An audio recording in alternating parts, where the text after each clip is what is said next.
টাঙ্গাইলের মধুপুরে ভোক্তা অধিকার অধিদপ্তরের অভিযানে ভেজাল ও মেয়াদোত্তীর্ণ প্রসাধনী, খাদ্যপণ্য সংরক্ষণ ও বিক্রির দায়ে ৩ প্রতিষ্ঠান থেকে ৭০,০০০ টাকা জরিমানা আদায় করা হয়েছে।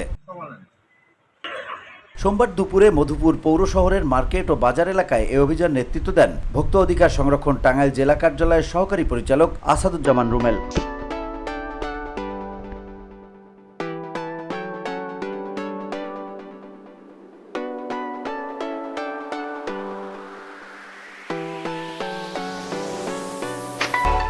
অভিযান সূত্র জানায়, গোপন সংবাদের ভিত্তিতে মধুপুর থানা মোড়ের ভজন স্টোরে অভিযান চালিয়ে মেয়াদোত্তীর্ণ ২০ কেজি খেজুরসহ দই সংরক্ষণ ও বিক্রির দায়ে সংশ্লিষ্ট ধারায় ২০,০০০ টাকা জরিমানা করা হয়। নকল প্রসাধনী সংরক্ষণ ও বিক্রির দায়ে সরকার মার্কেটের পেছনের আরিফ কসমেটিক্সে ২০,০০০ ও আলোক কসমেটিক্সে ৩০,০০০ টাকা জরিমানা করা হয়।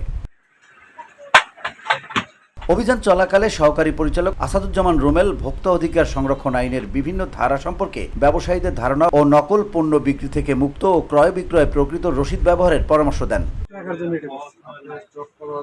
এ সময় কনজিউমার অ্যাসোসিয়েশন অব বাংলাদেশ ক্যাবের সভাপতি এস.এম. শহীদ, সাধারণ সম্পাদক মোহাম্মদ লিটন সরকার ও আইন শৃঙ্খলা বাহিনীর সদস্য, উপজেলা স্যানিটারি ইন্সপেক্টর উপস্থিত ছিলেন।